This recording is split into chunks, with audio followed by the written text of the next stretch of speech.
Thank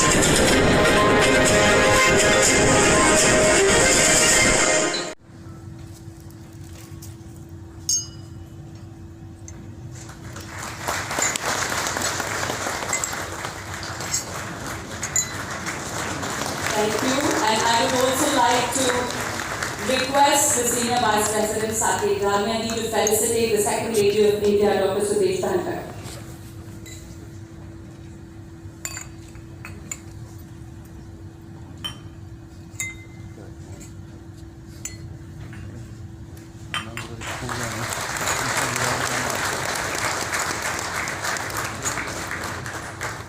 Thank you very much. Kindly take your seats.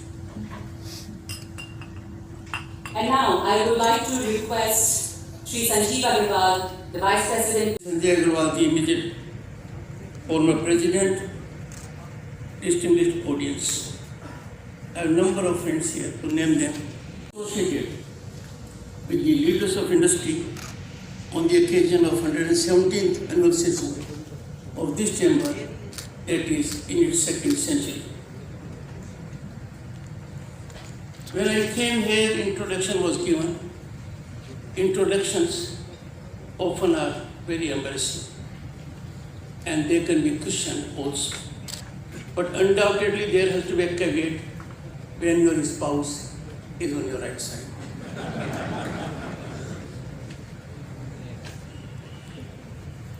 If we go into our historical perspective, our chambers of business and industry have played a key role in our economic upliftment and also in freedom movement.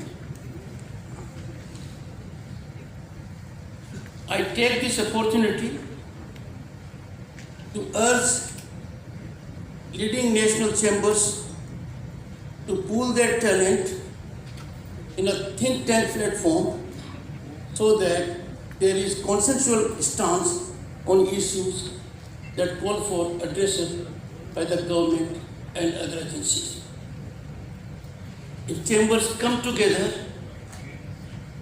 acting tandem and togetherness on such issues, this will be a great guidance also to the government and other agencies. This synergic relationship between industry chambers and government will benefit the society enormously and pave our way to further growth on incremental trajectory. There are not many parallels in the world, I am talking of recent times, to massive infrastructure growth that has transpired in our country in last 8-9 years. Doubling of road networks, tripling of airline networks, incremental rise in broadband connectivity, to name just few. All this has happened primarily because of the people who are here.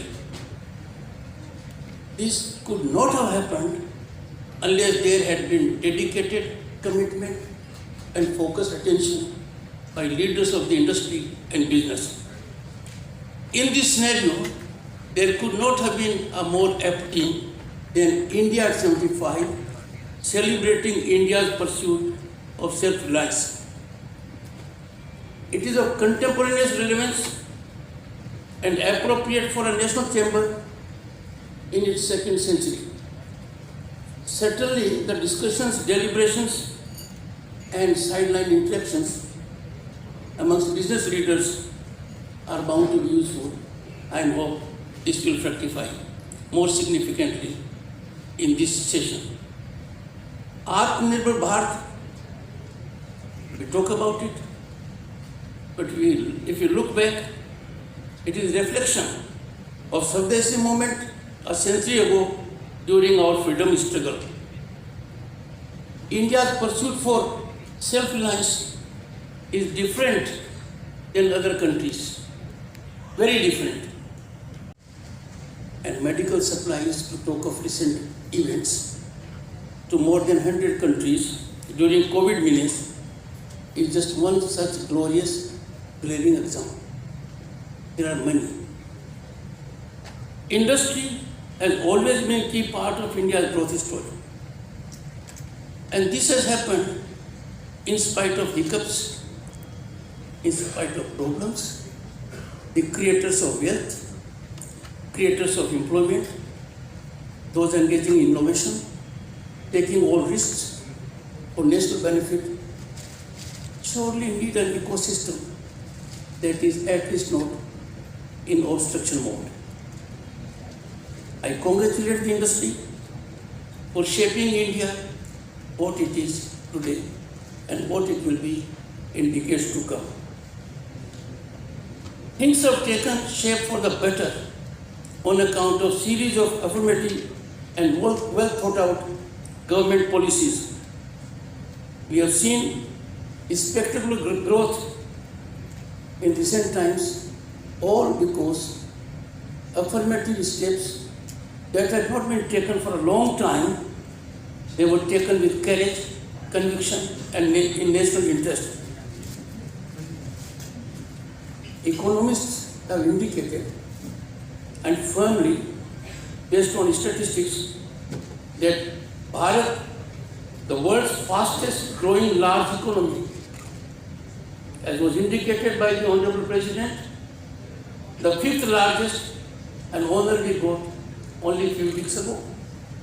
We are poised to be the third towards the end of the decade.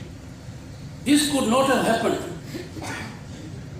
Certainly it could not have happened unless we pay tribute, recognize the role of industry, our hard-working farmers, Shramjeevi workers, artisans, and innovative scientists. This epochal transformation has impacted lives of millions at all levels, be it rural India or urban India. The economic reform basket and series of out-of-box steps taken by the government have transformed our business ecosystem for the better, and this has resulted in inclusive growth. Growth by itself does not carry much meaning to societal development unless it is inclusive.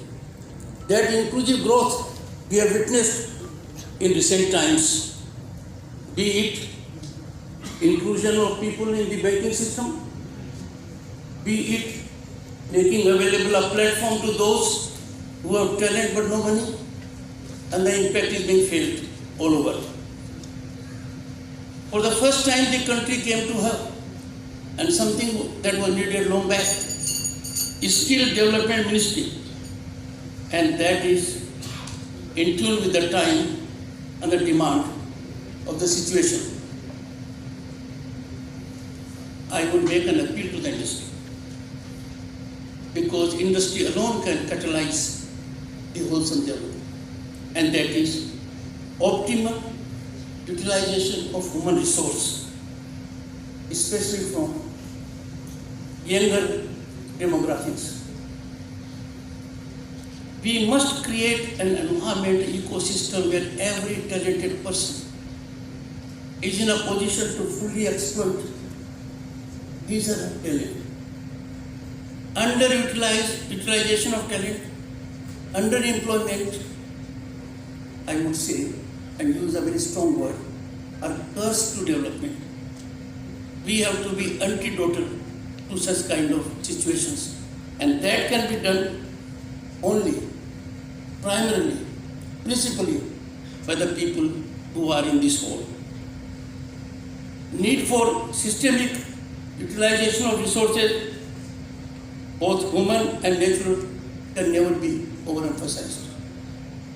If we look at our constitutional scheme of things, if we go to directive principles of state policy, we will find equitable distribution of wealth and natural resources. The easiest way, the surest way to bring about this big change is to make opportunities available for people to exploit their talent to their fullest advantage. What we have seen recently, that several affirmative steps have been taken and they make us very proud, like the startup ecosystem. Our country has a rich pool of over 75,000 startups. I recall the days when, as a young lawyer at the threshold of my career, I had to walk into a banker's office to get a loan of 6,000 rupees. I got it, and that changed my profile as a lawyer. I recall the days when, as a student traveling 6 kilometers from my village to another village for class 6 study, got a scholarship, full scholarship, and I could get quality education. That is the primary focus the country is having. And this accounts for 75,000 startups, 100 unicorns, and each valued more than US $1 billion. Now, Indian industrial map is dotted by these startups, and they are turning out to be game changers. No one knows better than the leaders of the industry that even their younger generation is thinking out of the box. They are getting away from the mainstream of their normal trade and business. And to the surprise of the senior generation, they are meeting with success unheard of or imagined by the senior generation. We can take legitimate pride that in the first 6 months of the current financial year, 2 crore small enterprises have been sanctioned. Rupees 1.4 lakh crores mudra loans. And the one speaking to you is grateful to the banker for giving 6,000 rupees. Look at the big change we are witnessing at the moment. This culture is taking roots in the hinterland also, and our MSME sector is doing a fine job. The Gandhian ideal, which the world has recognized with great deference, is being reflected in the mantra for New India. This mantra is shaping our country in all elements, including business and industry. Sabka saath, sabka vikas, sabka vishwas, sabka prayas. And this is not limited to government. Many of the countries you know more than I do. The growth engine is propelled by the industry and business. They shape the destiny of the country, and they act geometrically if the government is supporting more. They have been known to be doing things in spite of governmental support. But if support is there, it is geometric, and that is happening in the present system. Gratifying to note that Sabka Prayas has got on one platform to serve the nation at large. Giving back to the society, our ancient tradition has now found statutory space also, and that is CSR. I am sure everyone present here will act in a manner so that rational utilization of CSR to serve societal cause by big projects is undertaken. I have no doubt industry is quite capable of it. During the pandemic, the concept of trusteeship, which Gandhiji visualized and practiced, was followed by Indian industry. There was not a single instance where Indian industry or business thought of making profit during this difficult time. And this is a great tribute to our commitment, to our civilizational ethos. for next 25 years, as indicated by the Honorable President, we have to work in a manner so that this Amrit Kaal rectifies into our vision of India in 2047. I can only share with you, and you know it more than I do.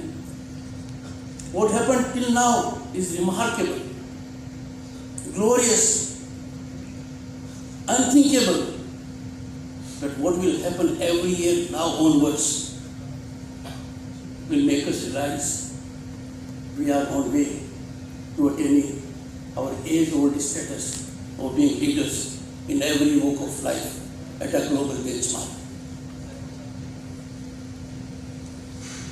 I will avail this opportunity, and of course, with a caveat, it will be taken in positive manner. This I am doing with a heavy heart. I have been pained by it for a very, very long time. Bharat is on the rise. There is global recognition about it. No one knows it better than leaders of the business and industry. When you walk out of this country, step out of this country, go to another country, you know, respect for India has grown up. Respect for Indians has gone up. Indian passport carries a different kind of respect and credibility.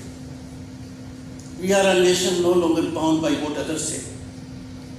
Recent observations by senior functionaries of the government leave no manner of doubt that India stands alone when it comes to ethics, to serve its purpose, and to secure our peace. This situation was never witnessed ever before since 1947. The world is feeling the impact of it, and in a positive sense. India stands for peace and global growth. Our age-old concept, world is a village, we do it. But amongst this, we have a situation. Some of us, very few number, very few, are allergic to sharing this astounding success of Bharat. And the problem lies, they keep on looking at holes, even with industry, business, governance.